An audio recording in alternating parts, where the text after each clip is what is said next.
Hola jóvenes, bienvenidos a este curso de la materia de economía. Un servidor, Alberto Córdoba, va a ser su profesor durante este semestre. Debido a la contingencia sanitaria, pues vamos a trabajar así de forma virtual hasta que tengamos un nuevo aviso de las autoridades para regresar a clases presenciales. Les envié a su correo institucional el material para que ustedes lo estudien y junto con las clases en video ustedes puedan tener ya pues todo el material completo que les sirva pues para aprender de esta materia, así también para que puedan ustedes contestar las tareas que vienen señaladas ahí en el material que les envié, como las fechas en que deben entregar estas tareas. En el material que les envié pues viene ahí el contenido de la materia, así como la bibliografía, el sistema de evaluación. Por lo tanto, va a ser necesario que ustedes vean los videos que les voy a enviar y que lo complementen con la lectura de los apuntes que también se los envié. Y repito, con eso va a ser suficiente para que cubramos pues lo que exige el programa de esta materia. Pienso yo que bastará que ustedes dediquen al menos unos 30 minutos cada día de lunes a jueves para leer el material y complementado con la clase en video, pues con eso van a tener ya todo el material completo que corresponde a esta materia. El material que les envié es así, ¿no? Apuntes de economía, que viene a ser pues la teoría que manejan los libros. Algunos de estos libros que les puse en la bibliografía también vienen en internet, pueden descargarlos en PDF y también les puede servir de consulta. Así que estaríamos viendo hoy una primera parte de lo que corresponde de la unidad número 1, que sería su primer examen. Igual, en el material que les envié viene ahí la calendarización de los exámenes, las fechas en que se va a presentar. Así que les invito a que ustedes pues estén al corriente, leyendo el material cada día, complementándolo con el video y realizando las tareas. Los ejercicios de las tareas, preguntas o problemas, pues tienen propósito de reafirmar lo que ustedes aprendieron a través de este material. Así que veríamos en este video la primera parte de la unidad número 1. No he medido exactamente bien, pero quizá en esta primera unidad vayamos nosotros dividiendo pues el material para que no sea un video demasiado largo, demasiado cansado. Igual el video va a estar ahí disponible para ustedes, pueden verlo completo, pueden verlo por partes o repetirlo cuantas veces crean necesario. Entonces estaríamos en la primera unidad, que serían los principios básicos de economía.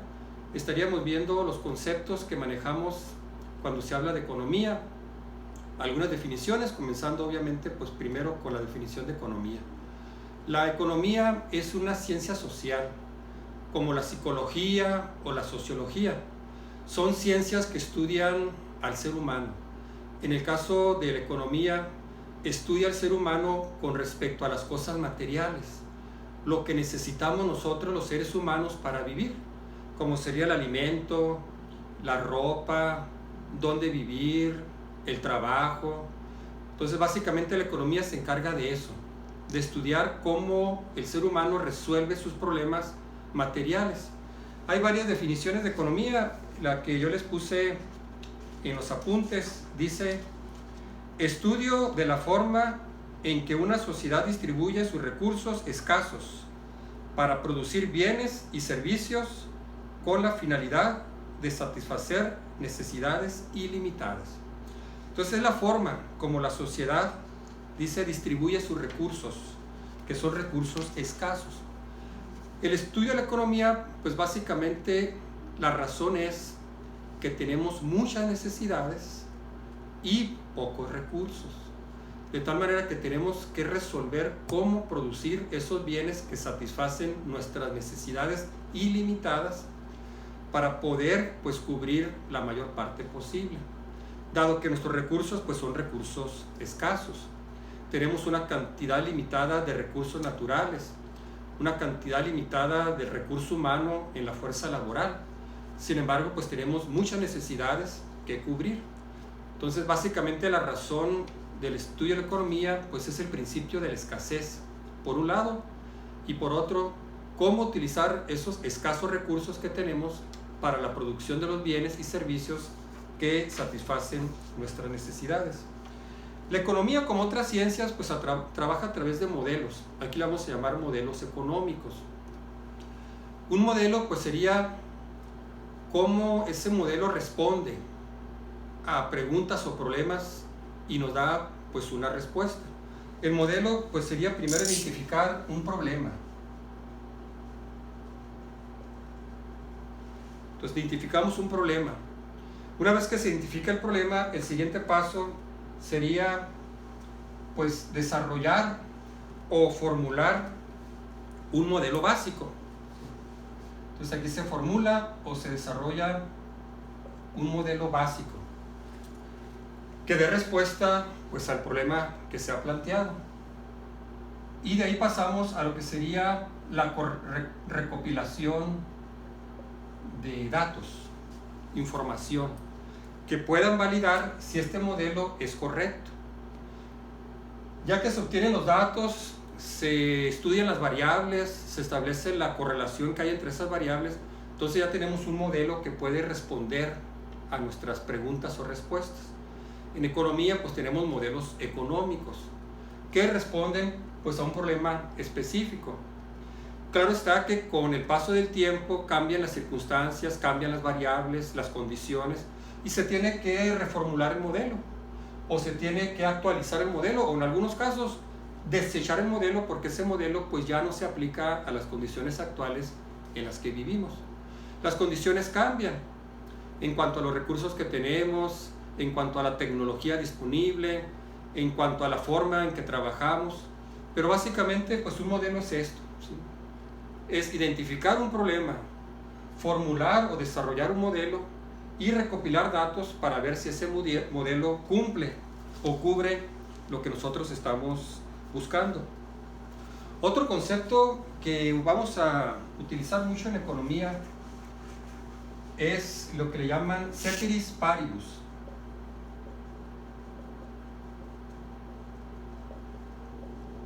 Que no es otra cosa, todo permanece constante, o todo lo demás permanece constante. Al estudiar economía, al igual que otras ciencias, necesitamos establecer ciertos supuestos. Este es un supuesto. De tal manera que cuando analizamos las variables en economía, partimos de que todo lo demás va a permanecer constante, que no va a cambiar. Por ejemplo, si digamos sube el precio de un bien, subió el precio de los televisores, de las televisiones de pantalla. Entonces podríamos decir, bueno, como subió el precio de las televisiones, entonces la gente va a comprar menos, porque ahora el producto está más caro. Bueno, estamos suponiendo que todo lo demás permanece constante, que únicamente perturbamos una variable, que es el precio de las pantallas de televisión, que los ingresos de los consumidores no cambió, que tampoco hubo un cambio en los gustos o preferencias de los consumidores. Entonces, para hacer un análisis claro y que no resulte demasiado confuso, utilizamos el concepto ceteris paribus, porque podría suceder que el precio de las televisiones subió, pero por un efecto de otra variable. Por ejemplo, algo que es muy conocido, cuando se acerca un mundial de fútbol, es normal, entre comillas, que previo al mundial suban las ventas de las televisiones de pantalla, porque la gente quiere comprar televisores pues para disfrutar y ver ese evento, y eso ocasiona que un aumento de la demanda traiga como consecuencia también un aumento en el precio de las televisiones.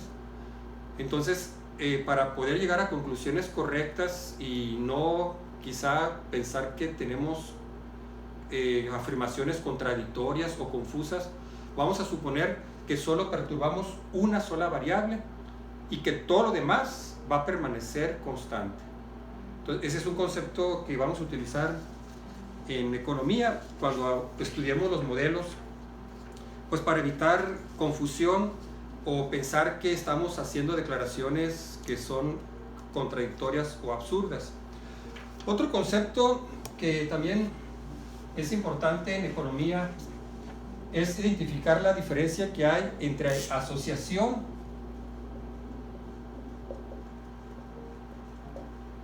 y causalidad. Nomás una observación, es causalidad, no es casualidad. Este se refiere a un efecto de causa-efecto. Entonces, son dos cosas distintas. Asociación es cuando nosotros encontramos que dos o más variables tienen una relación, pero que esa relación no necesariamente es cierta, sino que simplemente fue una asociación pues que ocurrió de manera fortuita, de forma, ahora sí, de forma casual.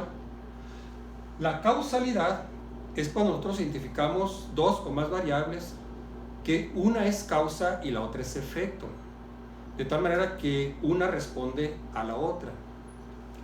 Entonces tendríamos que distinguir, pues para evitar hacer afirmaciones que sean erróneas o falsas. Por ejemplo, nosotros podemos analizar una situación, digamos, aquí en nuestro estado, en Sonora, que las personas en promedio tienen una estatura más alta que el resto de los habitantes del país. Entonces, bueno, identificamos que las personas que viven en el norte, en el noroeste de la República, específicamente en Sonora, la estatura promedio es mayor que la estatura promedio nacional. Y también encontramos otra variable, otra observación. Encontramos que también aquí en Sonora se utiliza mucho el sombrero vaquero, ya sea para hombre o para dama. Y llegamos a una conclusión incorrecta y digamos, bueno, la estatura tiene una relación con el uso de sombreros, del sombrero vaquero. Y pensemos que tiene una relación causal.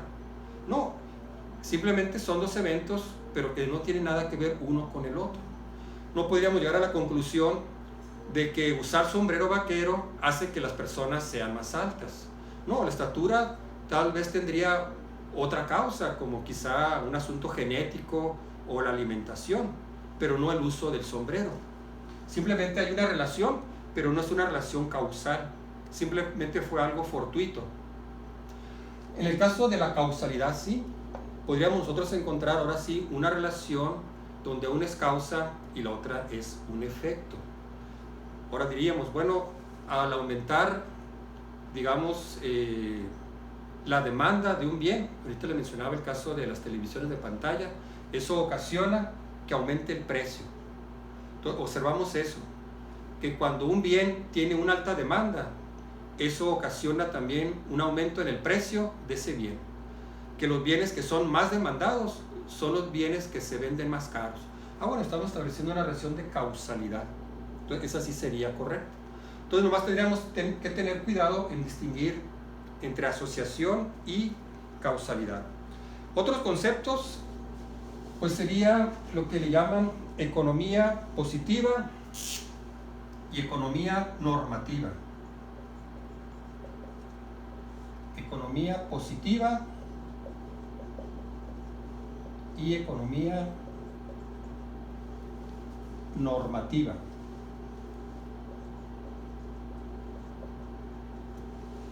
Por aquí encontramos declaraciones o afirmaciones. Algunas de ellas en el ámbito de la economía pueden caer en afirmaciones positivas y otras en afirmaciones normativas. Una afirmación positiva en economía es aquella que se puede verificar, que podemos comprobar en los hechos. Entonces estamos hablando de economía positiva. Una afirmación normativa en la economía tiene más bien que ver con lo que debiera ser.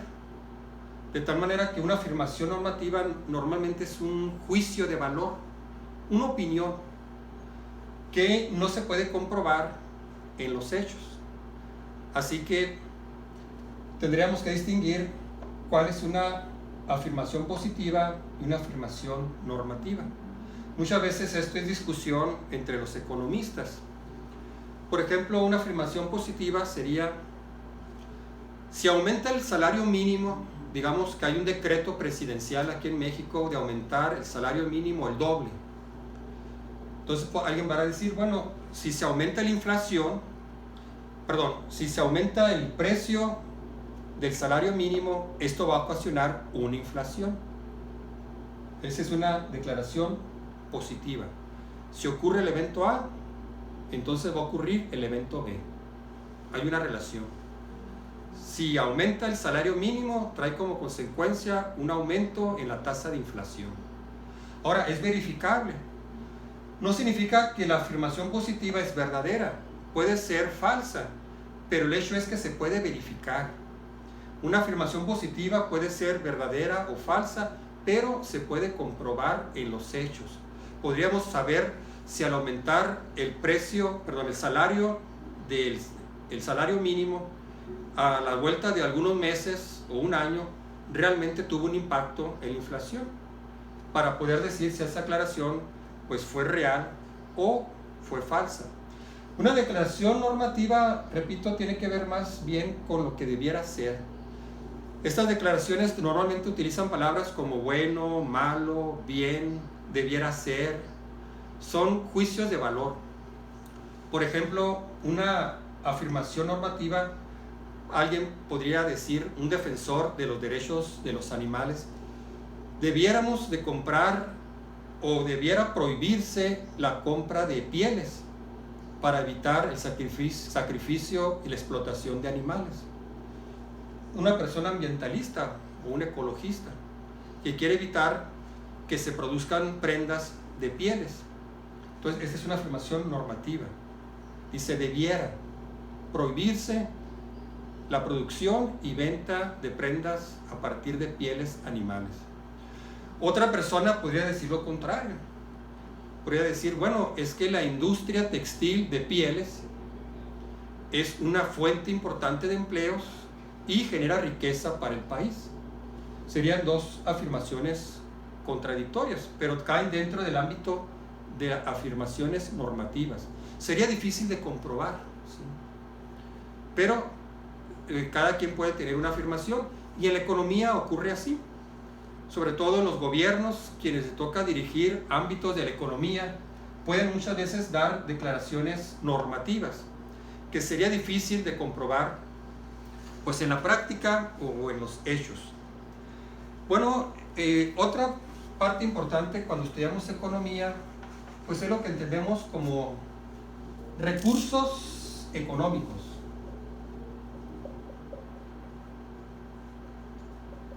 Mencionaba ahorita en la definición de economía, pues es cómo utilizar nuestros recursos para la producción de bienes y servicios que satisfacen nuestras necesidades.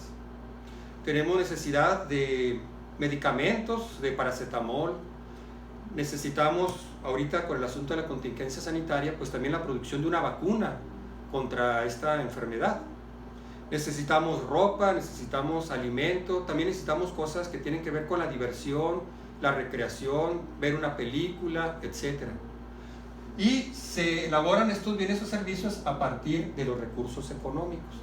Bueno, en economía los recursos económicos se clasifican en tres, que engloban todos los demás recursos. Sería tierra, trabajo y capital. Así que en economía, esto entendemos nosotros como recursos económicos. Tierra, trabajo y capital. Son tres solamente. De aquí se pueden desglosar más, pero estos serían los recursos en economía. Son los recursos que nosotros utilizamos y combinamos para la producción de bienes y servicios. Vamos a explicar cada uno de ellos. Tierra. Son todos los recursos que encierra la tierra, incluyendo la energía solar. Son las cosas que podemos extraer pues, de la tierra. Sembrar la tierra de cultivo es un recurso, se utiliza la tierra. Cuando extraemos del subsuelo, digamos, minerales o combustibles, hidrocarburos, bueno, es del factor tierra. Y repito también la energía solar. Entonces, todo esto engloba el recurso tierra. También necesitamos tierra pues para construir fábricas, colocar en ellas, en ese terreno, pues una fábrica, una planta industrial o un comercio para vender bienes y servicios. El trabajo es toda actividad física o intelectual que hace el ser humano en la producción de algún bien o servicio. Entonces, este es el factor trabajo, es la parte del ser humano. Algunos trabajos son mayormente intelectuales, otros son mayormente físicos, o una combinación de ambos normalmente. Este trabajo, repito, se utiliza pues para la producción de un bien o de un servicio.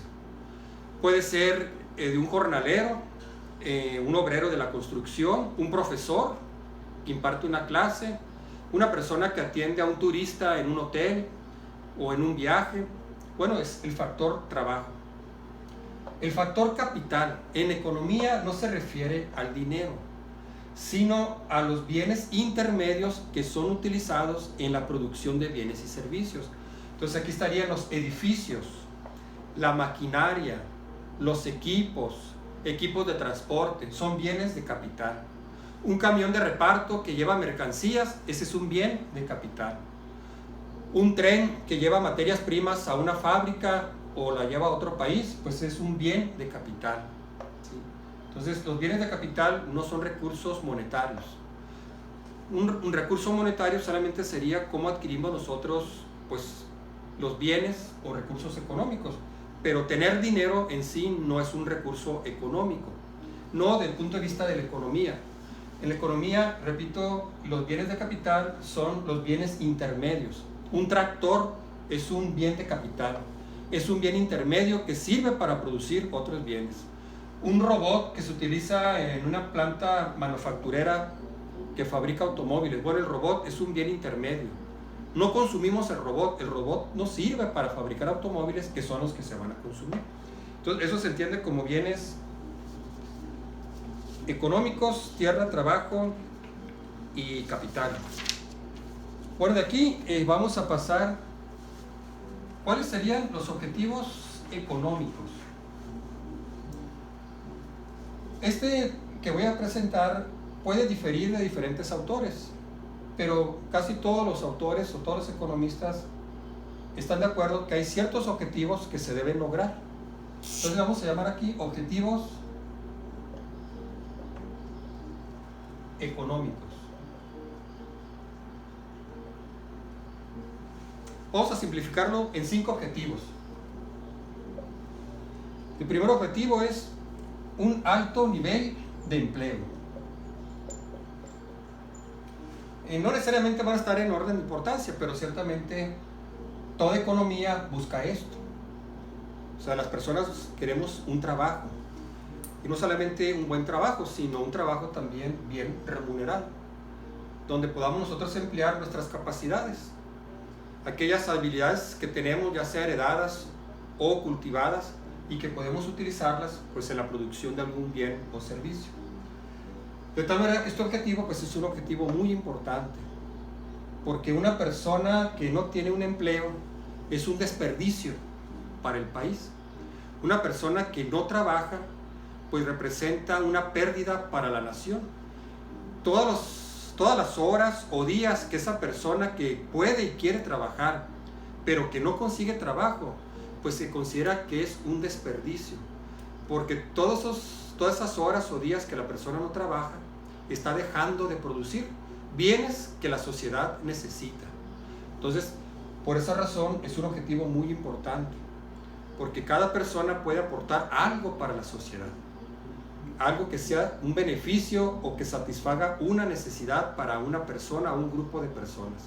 Así que si una persona no tiene trabajo, pues implica no solamente la baja de la autoestima de la persona, que siente que no puede trabajar, que no es útil, sino que también la sociedad en su conjunto pierde esos bienes que se dejaron de producir. Esos bienes que se dejaron de producir son irrecuperables.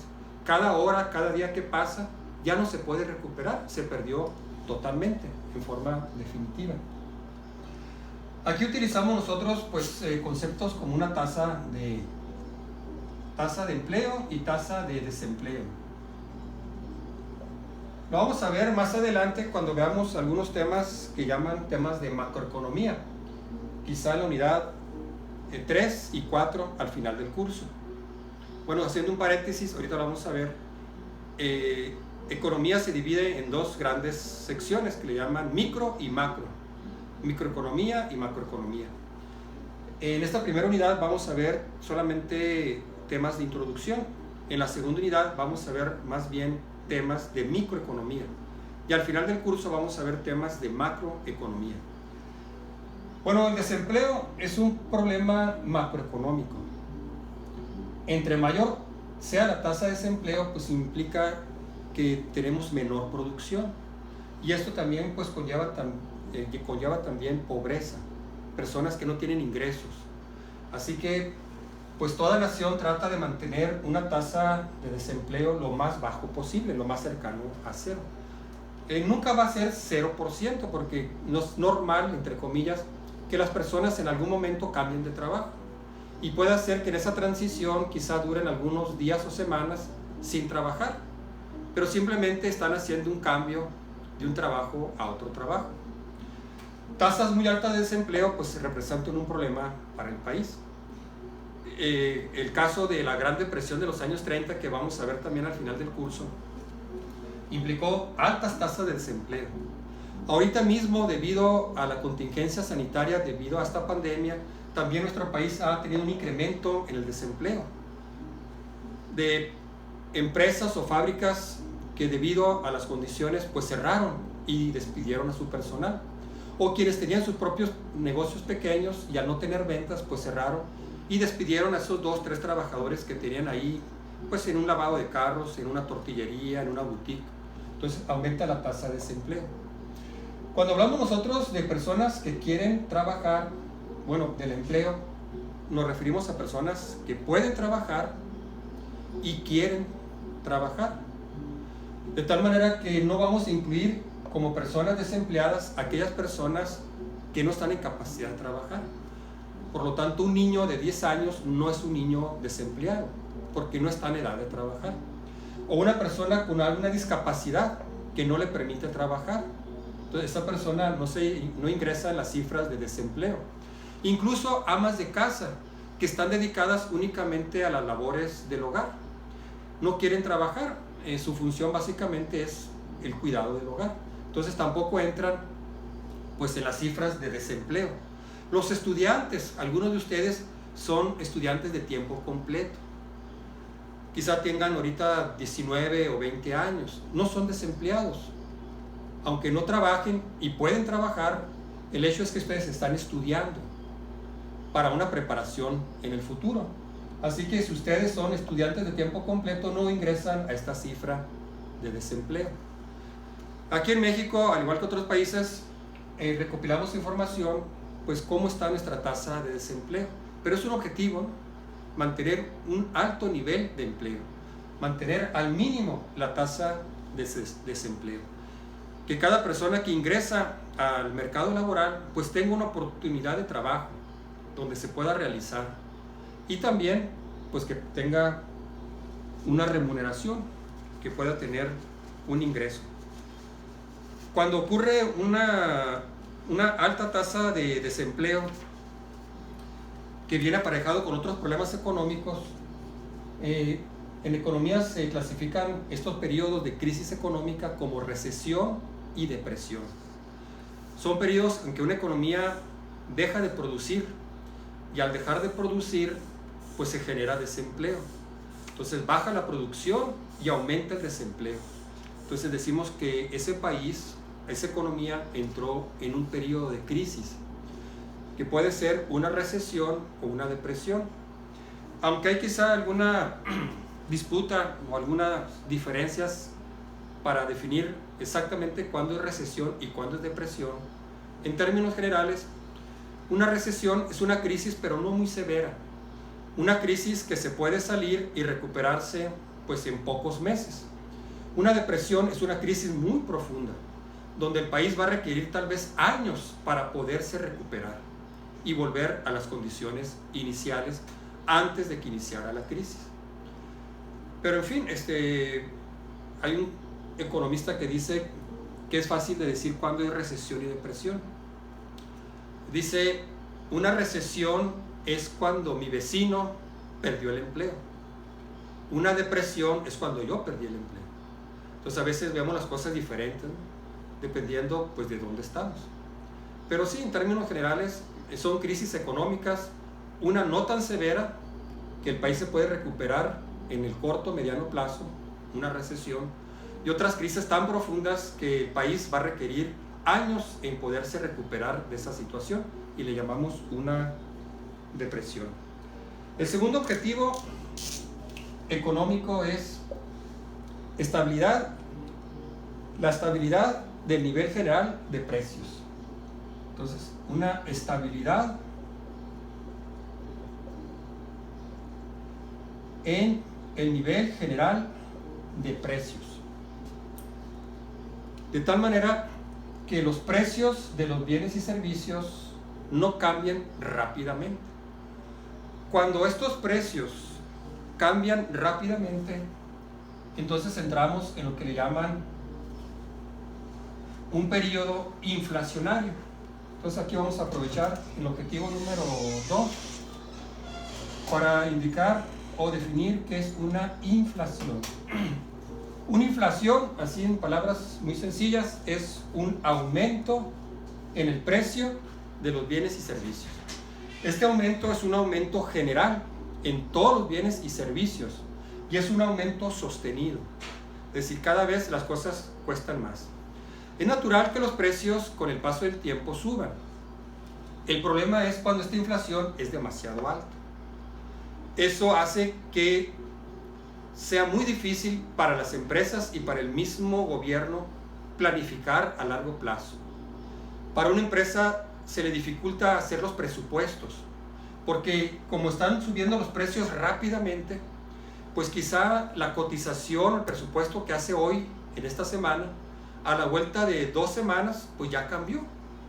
Y el presupuesto que era quizá de 100,000 pesos, ahora es de 120,000 pesos. Entonces, el problema de la inflación es que hace muy difícil la planificación. Digamos, sería como una neblina que no nos permite ver más allá de lo que está inmediatamente cerca de nosotros. Así que un objetivo pues es tener un control en la inflación, una estabilidad de precios. Que sí, los precios evolucionan, pero que esta inflación pues sea relativamente baja. Estamos hablando quizá de 1%, quizá hasta un 3%. Esto podemos considerarlo como una inflación normal. Es resultado de que la economía está en movimiento, que se están produciendo bienes y servicios, que se están vendiendo, que hay demanda. Entonces esto, digamos, entre comillas, es normal. Ya cuando la inflación aumenta, digamos, tal vez a un 8% o 10%, entonces ya es preocupante. Los precios empiezan a aumentar rápidamente. Y se puede caer en lo que le llaman una espiral inflacionaria, que en un periodo corto de tiempo la inflación se dispara y empieza a subir. Y de repente ya al siguiente año andamos en el 25% de inflación. Y quizá ya para el siguiente año andamos en un 70% de inflación. Estos porcentajes significarían que los precios suben con respecto al año anterior o el periodo anterior. Que si la inflación en cierto año, por decir, fue 10%, digamos ahora en el 2020, la inflación fue del 10%. Significa que los precios de los bienes y servicios del 2020 subieron 10% más que los precios del periodo anterior, o sea, del año 2019. Así que una alta inflación pues hace que nuestro dinero pierda poder adquisitivo, que mi salario que yo gano cada vez compre menos bienes y servicios, porque está subiendo la carne, sube la leche, subió la luz, y entonces mi salario alcanza para menos. El empresario igual. Lo que vendió, el ingreso que obtuvo por las ventas, pues o sea, ese dinero ya no le sirve porque subieron las materias primas, subieron los componentes, a él también le subieron la electricidad. Entonces se hace muy difícil en periodos inflacionarios pues la planificación. Objetivo número 3 sería eficiencia. Objetivo número 3. Eficiencia. Bueno, ustedes ya como estudiantes de ingeniería industrial están familiarizados con esta palabra. De hecho, el ingeniero industrial trata de eficientar procesos. Decimos que eficiencia pues es poder producir más con los mismos recursos que tenemos. En economía vamos a definir eficiencia técnica y eficiencia asignativa. Eficiencia técnica tiene que ver con la tecnología o con una mayor cantidad de bienes de capital como maquinaria y equipo. Estamos hablando de eficiencia técnica. Entonces esa eficiencia pues se puede deber pues a que esa empresa tiene pues una mayor tecnología o mayor cantidad de equipos y de esa manera puede producir más. Ahora específicamente, para poner un ejemplo, supongamos que una panificadora, un pequeño negocio, así como una panadería aquí en la colonia. Esa panadería pues surte a negocios y vende el pan al público en general, pues en 2, 3, 4 colonias a la redonda. Tiene maquinaria, tienes empleados, tiene un proceso. Vamos a suponer que hay 2 panaderías y vamos a simplificar. Las 2 panaderías tienen 5 máquinas y emplean 10 trabajadores. Una panadería teniendo 5 máquinas y 10 trabajadores logra producir, vamos a suponer, es solamente algo hipotético, puede producir, digamos, 2 toneladas de pan por semana. El otro productor, vamos a llamarle panadero Y, igual, tiene las 5 máquinas y emplea igual 10 trabajadores.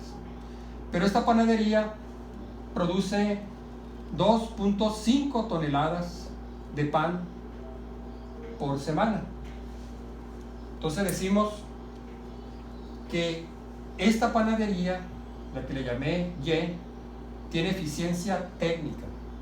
Con los mismos recursos puede producir más.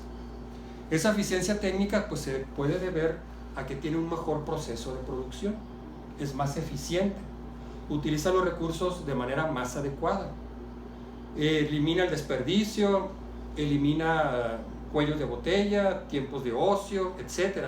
Entonces tiene un proceso más eficiente. Esta es eficiencia técnica. Bueno, la otra es la eficiencia asignativa. Se llama así porque tiene que ver con la asignación o localización. Mencionábamos ahorita al principio pues que una razón de estudiar economía es la escasez. Tenemos recursos escasos. Los recursos que mencioné, tierra, trabajo y capital, son recursos escasos. Con esos tenemos que producir bienes y servicios para necesidades ilimitadas. Entonces, ¿cómo asignar esos recursos? Eso tiene que ver con eficiencia asignativa. De tal manera que en economía no solamente buscamos la eficiencia técnica, sino también la eficiencia asignativa. Sí, necesitamos producir pan, alimento, pero también necesitamos producir medicamentos como paracetamol. También necesitamos producir computadoras. No solamente necesitamos producir pan a través del trigo, sino también necesitamos producir otros alimentos como frutas, manzanas. Bueno, del factor tierra, ¿cuánto lo voy a destinar para que se produzcan alimentos? ¿Cuánto del factor tierra la vamos a asignar para explotación maderera o minera? ¿Cuánto del factor tierra la vamos a destinar para la construcción pues, de comercios o plantas industriales? Del factor trabajo, bueno, ¿cuántos trabajadores se van a dedicar a la agricultura? ¿Cuántos van a ser ingenieros químicos? ¿Cuántos se van a dedicar a la abogacía? ¿Cuántos van a ser médicos? Porque necesitamos de todos ellos. Entonces, un objetivo que se persigue es cómo asignar nuestros recursos para la producción de los diferentes bienes que necesita una sociedad. Normalmente cuando en economía hablamos de eficiencia asignativa, que la eficiencia asignativa también va a llevar la eficiencia técnica, que al decidir, bueno, cuántos automóviles se van a fabricar, cuántas computadoras, cuánta ropa, suponemos que esa eficiencia pues también debe llevar una eficiencia técnica. Pero repito, en general, en economía siempre hablamos de eficiencia asignativa, porque reconocemos que tenemos recursos escasos que se deben asignar o localizar de tal manera que puedan producir esos bienes que nosotros necesitamos. Bueno, y el objetivo número 4, una distribución equitativa de los ingresos.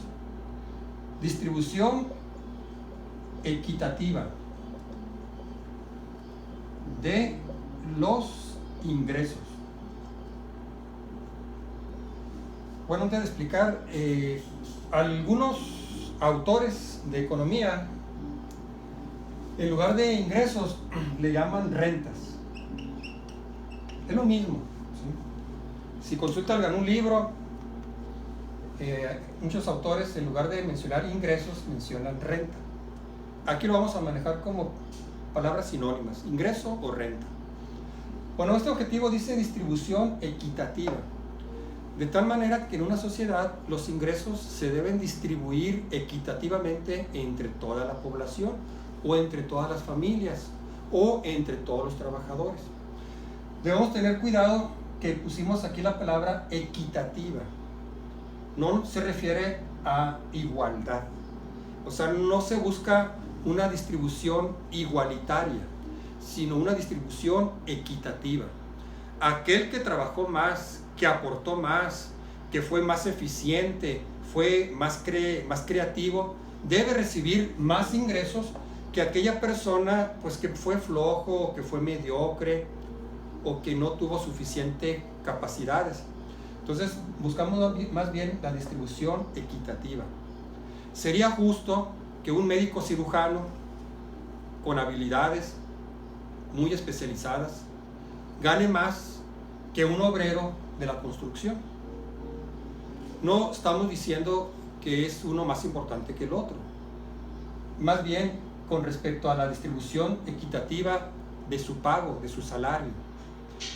El cirujano requirió muchos años de estudio, otros tantos años de práctica, y al realizar una cirugía conlleva una mayor responsabilidad con respecto a un obrero que solamente requirió tal vez secundaria y que su trabajo es un trabajo sencillo, o un obrero de la construcción que quizá ni siquiera requiere de escolaridad.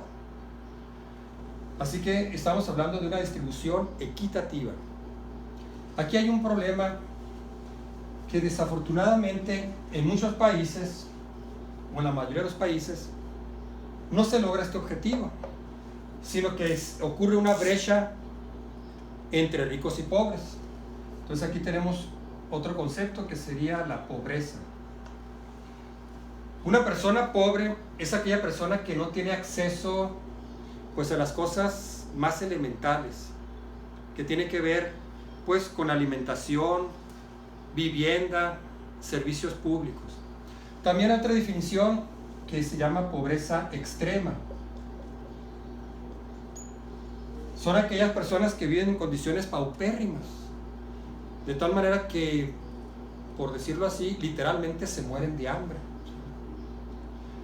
Entonces, este es un problema que ocurre en las sociedades, que no se logra esa distribución equitativa, que de repente un pequeño grupo, muy pequeño de personas o familias acumula una inmensa riqueza, mientras que la gran parte de la población pues vive en condiciones de pobreza. Entonces un objetivo es que la distribución sea equitativa, no igualitaria, pero sí equitativa. Y que el gobierno debe establecer políticas para combatir la pobreza extrema. En la literatura de la economía se habla mucho del círculo vicioso de la pobreza. que una cosa conlleva a la otra, de tal manera que se convierte en un círculo. Una persona nace pobre, no tiene acceso a educación, tampoco tiene acceso a servicios médicos o servicios públicos como agua potable o drenaje, y vive y crece en condiciones de pobreza.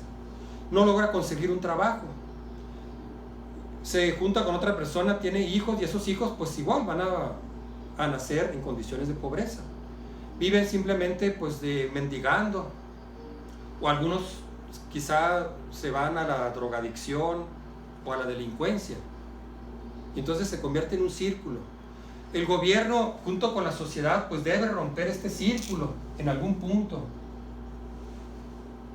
ofrecerle a estas personas más vulnerables pues becas y garantizarles un mínimo de alimentación, proveerles medios para que tengan acceso a una vivienda, o que tengan acceso a ciertos servicios médicos básicos, elementales, de tal manera que esos niños puedan tener educación, puedan continuar sus estudios hasta la universidad y puedan tener acceso a un buen trabajo, y entonces se pueda romper el círculo vicioso de la pobreza. El gobierno pues establece políticas para tratar de resolver este problema, solo que en la práctica no es tan fácil, no es tan sencillo. Tendríamos que ponernos nosotros en los zapatos de una persona pobre. Puede suceder que ya es algo que viene de manera cultural en la persona, de tal manera que la persona que nace en la pobreza se acostumbró a ese nivel de vida y ya no tiene aspiraciones. No tiene aspiración de tener una buena casa, de comprar buena ropa, de viajar, de comprarse un buen carrito, sino que se conformó a ese nivel. Para él ese nivel de vida es normal, entre comillas. Entonces a veces más que ofrecer oportunidades, a veces requiere también un cambio de mentalidad, que repito, se puede decir muy fácil en los libros o en una clase, pero llevarlo a la práctica a través de una política económica del gobierno ya no resulta tan fácil instrumentarla y que dé los resultados deseados.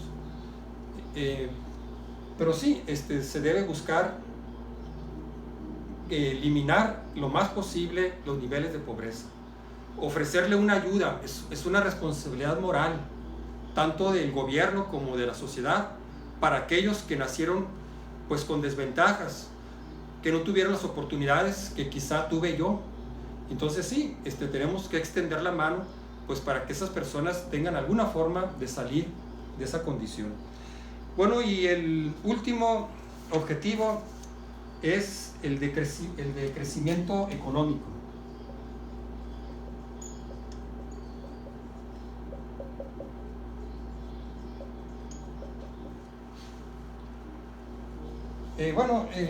Vamos a ponerlo como número 5, el último, porque tal vez este objetivo pues viene aparejado con otros objetivos que mencionamos.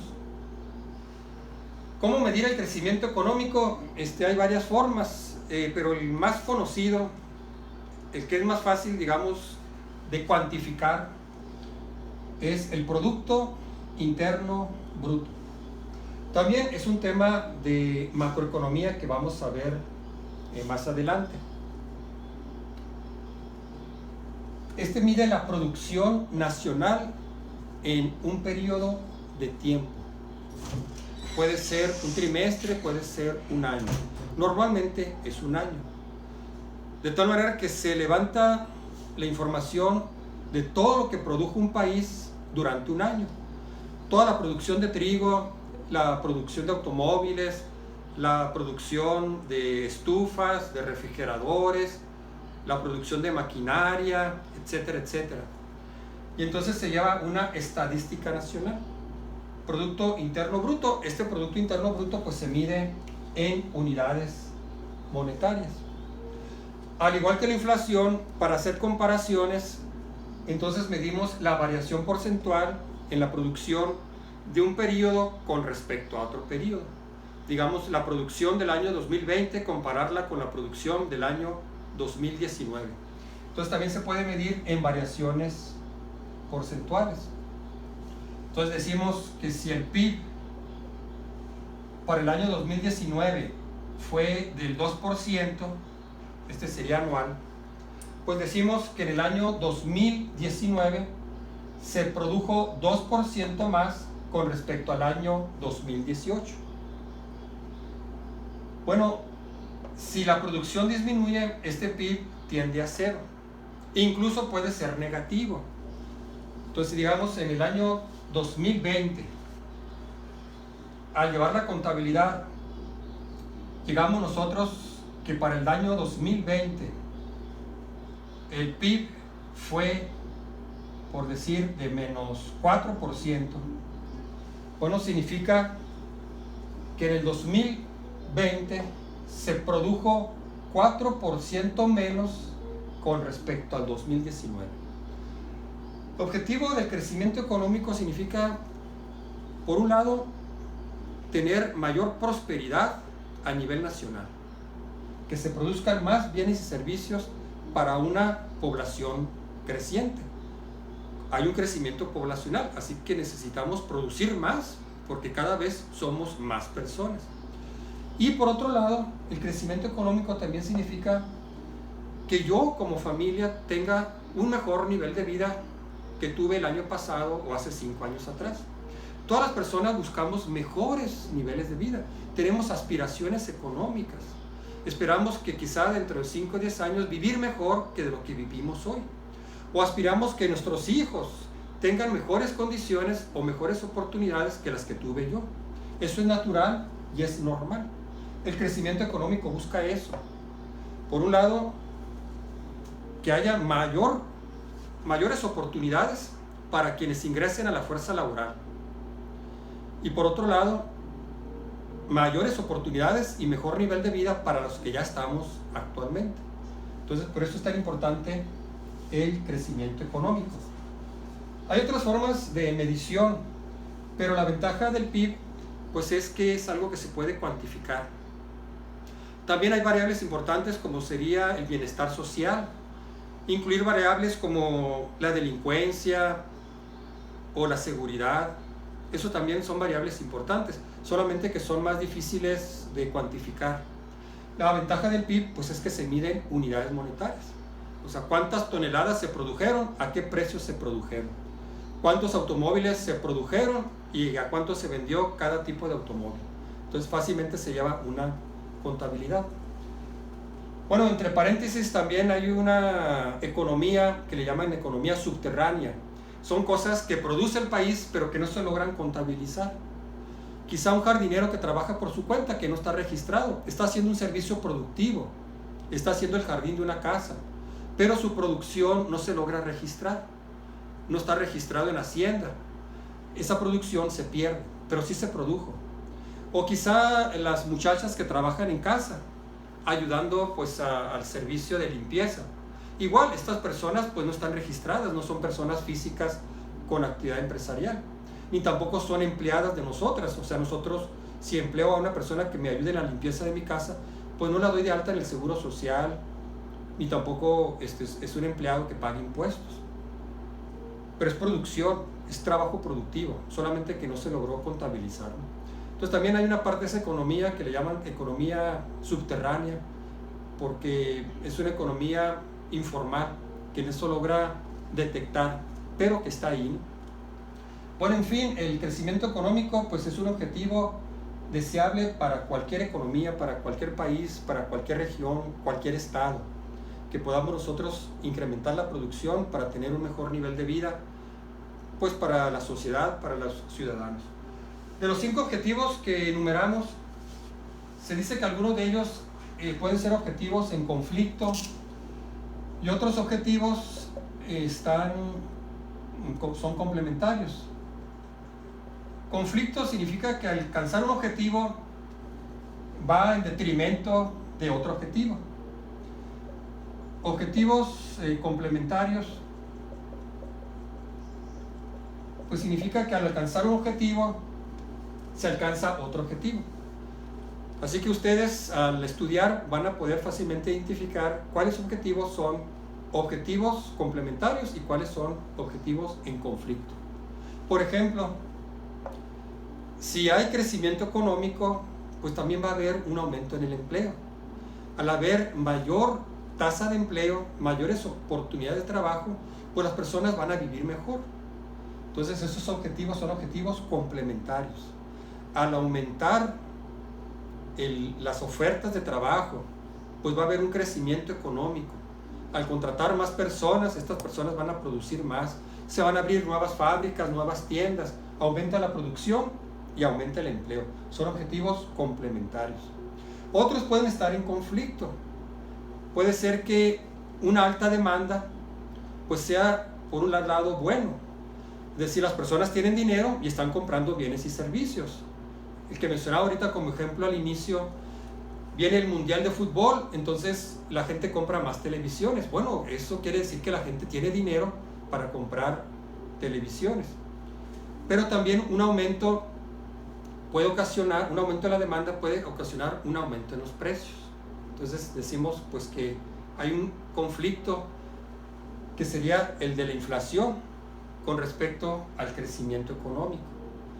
Así que pues muchas veces se tiene que comparar y evaluar, identificar estos objetivos que son en conflicto o objetivos complementarios. El material que les di, llega hasta la página 10 de los apuntes que yo les envié a su correo institucional. De la página 10 en adelante vienen otros conceptos muy importantes en economía. Bueno, con esto damos por concluido lo que son los 5 objetivos económicos. Aquí vamos a definir ahora sí lo que mencionaba, lo que se entiende como microeconomía y macroeconomía. La microeconomía tiene que ver con aquellas cosas particulares o específicas, como por ejemplo la producción de naranja o la producción de automóviles. Entonces estamos hablando de cosas en concreto que tienen que atañen a ciertas actividades específicas, como la industria de la agricultura, la industria textil, la industria manufacturera. Macroeconomía son temas de interés general que tienen que ver con todo un país, con toda una nación. Entonces aquí entran los temas como inflación, desempleo. Esos son temas de macroeconomía. Las tasas de interés, la paridad cambiaria, son temas de macroeconomía. De hecho, pues aquí en nuestro país se toma la estadística de la inflación, desempleo, y es a nivel nacional. Se hace una encuesta en cada una de las ciudades de la República para llevarles esta estadística. Pero estos son, repito, temas de macroeconomía. Aquí en México, pues está el INEGI. Es el que se encarga de recopilar información tanto del empleo como de la inflación. Otras instituciones gubernamentales como el Banco de México, pues con respecto a las tasas de interés o la paridad cambiaria. Pero repito, los temas de macroeconomía son de interés para toda una sociedad, no solamente para un mercado específico, sino para todas las industrias, para todas las personas. Aunque son dos ramas separadas, no significan que son totalmente independientes. Temas de microeconomía afectan la macroeconomía y al revés. Temas de macroeconomía pues van a afectar también a la microeconomía. Temas como impuestos es un tema de macroeconomía, pero los impuestos también afectan a las empresas.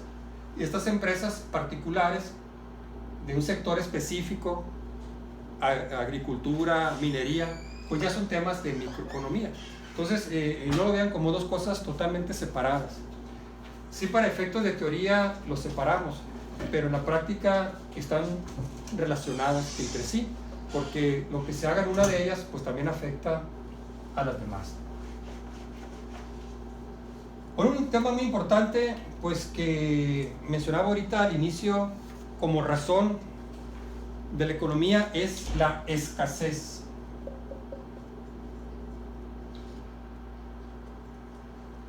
escasez y elección. Bueno, hasta aquí llegaríamos en este primer videoclase, que ustedes lo van a complementar con las lecturas de los apuntes que les envié a su correo. Tenemos recursos escasos: tierra, trabajo y capital. Y eso va a implicar realizar una elección. Tenemos que elegir, y eso pues va desde el ámbito personal al ámbito empresarial y también pues hasta a nivel nacional, de un gobierno de un país. En el ámbito personal pues yo tengo que elegir qué voy a hacer. Digamos, vamos a suponer que yo tengo 50,000 pesos, que es un dinero excedente. Entonces tengo que elegir, es elección. Si esos 50,000 pesos me voy a ir con mi familia de paseo a Cancún, compro los boletos, hago las reservaciones y los paseos, y se me fueron ahí 50,000 pesos. O si mejor utilizo esos 50,000 pesos para hacerle mejoras o remodelaciones a mi casa. Quizá cambiar la fachada, quizá construir un pequeño cuarto adicional, quizá cambiar el baño, hacer otro baño. Es una elección, no puedo hacer las dos cosas al mismo tiempo. Esos 50,000 pesos o me los gasto en un paseo, o decido mejor invertirlos en una mejora o en una remodelación de mi casa. En el ámbito empresarial pues igual. La empresa puede tener, por decir, 1,000,000 de pesos, y ese dinero está decidiendo qué hacer con él. Puede decidir con ese 1,000,000 de pesos quizá modernizar una parte del área de producción, pero también tiene una demanda de parte de los trabajadores que ellos quisieran tener un comedor donde ellos puedan ahí llevar sus alimentos y comer, o que se les sirva el alimento. Entonces, pues ¿qué va a hacer con ese 1,000,000? Si lo destina a la construcción, implementación de un comedor industrial para sus trabajadores, o mejor utiliza ese 1,000,000 pues para reemplazar o modernizar parte de su planta productiva. No puede hacer las dos cosas al mismo tiempo. A nivel nacional pues igual, un gobierno toma elecciones. El gobierno, al igual que nosotros y las empresas, tiene recursos monetarios limitados. Tiene que tomar decisiones, bueno, de en qué va a gastar ese dinero, o los recursos que tiene, en qué los va a invertir, o qué es lo que va a realizar. Si en este pedazo de tierra se va a construir una refinería, o mejor vamos a construir un aeropuerto, o vamos a construir un hospital. Entonces, siempre que hablamos nosotros de escasez en economía, partimos del hecho de escasez, va a implicar una elección. Tenemos que hacer elecciones. Y aquí vamos a hablar pues de 3 preguntas fundamentales que responden pues a este tema de escasez y elección, que sería: ¿qué producir? ¿Cómo producir? ¿Y para quién producir? Estas 3 preguntas pues van a contestar el tema de escasez y elección. Tenemos recursos escasos, tenemos que elegir cómo vamos a asignar nuestros recursos para la producción de los diferentes bienes y servicios que requiere la sociedad. Necesitamos hospitales, necesitamos aeropuertos, necesitamos hoteles, necesitamos escuelas. Bueno, ¿cómo va a ser esa elección? ¿Cómo vamos a asignar esos recursos para la producción de bienes y servicios? Bueno, estas son las 3 preguntas del ámbito de la economía. ¿Qué, cómo y para quién? ¿Qué producir? Es la primera pregunta a la que tenemos que dar respuesta. ¿Vamos a producir trigo o vamos a producir cebada? ¿Vamos a construir un aeropuerto o vamos a construir una refinería? ¿Qué producir? Entonces, esta es la primera pregunta que se debe contestar. ¿Qué es lo que va a producir la empresa la persona o el país. La siguiente pregunta, una vez que ya contestamos qué vamos a producir, es cómo lo vamos a producir. Esta pregunta tiene que ver la combinación de factores que vamos a utilizar en la producción de ese bien o servicio. Bueno, ¿cómo voy a producir yo calzado? Fue la decisión. ¿Qué producir? Calzado para hombre y para dama. ¿Cómo lo voy a producir? Bueno, va a ser a través de trabajo manual, digamos artesanal, o voy a utilizar maquinaria, un proceso automatizado. Ese es el cómo. Bueno, voy a producir trigo, pero ¿cómo lo vas a producir? ¿Simplemente con jornaleros o vas a tener ya toda una maquinaria? Entonces, esa es una combinación de factores. ¿Cómo voy a combinar los factores tierra, trabajo y capital para la producción? Este es el cómo. ¿Para quién? Bueno, ya que contestamos estas dos primeras preguntas, ahora tenemos que decidir hacia quién va dirigido el producto, o quién es nuestro cliente que lo va a comprar. Ese trigo que produje, ¿para quién es? ¿Es para consumo nacional o lo voy a exportar? Otro, bueno, produje calzado, lo voy a hacer de manera artesanal. Ahora, ¿para quién es ese calzado? ¿Es para niños? ¿Es solamente para hombres? ¿O es para personas de clase social alta? ¿O para personas de la clase popular? Entonces, este es el para quién. ¿Hacia quién va dirigido ese producto? Así que estas son las tres preguntas económicas. ¿Qué, cómo y para quién? Bueno, y ya para cerrar esta primera videoclase del tema de escasez y elección, vamos a ver otro concepto que es el costo de oportunidad.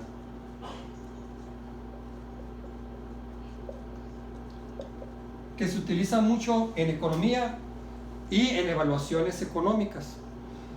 Normalmente nosotros cuando hablamos de costo nos referimos al precio de las cosas. Por ejemplo, esta camisa me costó 350 pesos, la compré en Sears, es marca Mariscal. Entonces decimos, bueno, el costo es 350. O me compré un carrito, me compré un Sentra 2019 y me costó 350,000 pesos. Digamos que esa es la acepción de la palabra que se utiliza para costo. Pero en economía, costo de oportunidad tiene otra connotación. Se las voy a leer, viene ahí en sus apuntes. Dice, el costo de oportunidad es la mejor alternativa sacrificada por una alternativa seleccionada. Es la mejor alternativa sacrificada por una alternativa seleccionada. Costo de oportunidad es el tema que mencioné ahorita de escasez y elección. Al elegir, vamos a incurrir en un costo de oportunidad. Al tomar un curso de acción, al tomar una alternativa, va a implicar que desechamos o rechazamos otros cursos de acción u otras alternativas. Bueno, de esos cursos de acción o alternativas que nosotros eliminamos, la mejor de ellas que nosotros sacrificamos, eso se le llama costo de oportunidad. Y se puede medir en términos monetarios, normalmente. Entonces, en economía, siempre que hacemos una elección, debido a que nuestros recursos son escasos, va a implicar un costo de oportunidad. En la siguiente videoclase vamos a continuar con este tema viendo ejemplos, algunos ejemplos numéricos muy sencillos que nos van a permitir comprender mejor este concepto de costo de oportunidad. Ahorita por lo pronto dejamos esta definición que les leí. Este principio afirma que todas las decisiones económicas, este principio afirma que todas las decisiones económicas implican perder una oportunidad muy valiosa. Es la mejor alternativa sacrificada por una alternativa seleccionada. Entonces, sigamos, el agricultor de trigo tiene un pedazo de tierra, cierto número de hectáreas, puede sembrar trigo o puede sembrar cebada. Si decide sembrar trigo, significa que renunció a sembrar cebada. Eso que renunció, eso que sacrificó, ese se le llama costo de oportunidad. Ustedes también incurren en un costo de oportunidad. ¿Qué estarían haciendo ahorita en lugar de estar viendo esta videoclase? Bueno, eso que dejaron de hacer, ese es su costo de oportunidad. Quizá platicar con los amigos, quizá ver una película, bueno, fue lo que yo dejé, aquello que renuncié, porque el tiempo, aunque no lo presentamos como un recurso económico, pues también es un recurso escaso. Yo tengo que decidir en qué voy a dedicar mi tiempo. Al tomar una decisión, una elección, implica que rechacé otras oportunidades, otras elecciones. Eso que rechazamos, eso que sacrificamos, pues se le llama costo de oportunidad. Vamos a ver ejemplos que lo va a hacer aún más explícito el tema. Por lo pronto, esta primera videoclase, pues ahí ya la tienen ustedes para que la puedan ver en partes, la puedan volver a ver, pausar como ustedes quieran, complementarlo con la lectura y empezar a resolver pues los primeros ejercicios para que entreguen sus tareas en la fecha en que viene estipulada. Bueno, jóvenes, fue todo por esta primera clase. A través de la plataforma Cibea, es por la plataforma que vamos a trabajar. A través de la información que les puse ahí, de mi correo institucional, así como de mi teléfono, vamos a tener comunicación pues por cualquier duda que ustedes puedan tener. Bueno, gracias por su atención. Nos vemos en la próxima videoclase, continuando con este tema de escasez y elección, con ejercicios de costo de oportunidad. Hasta luego. Pausa leyendo. Pico. Sí.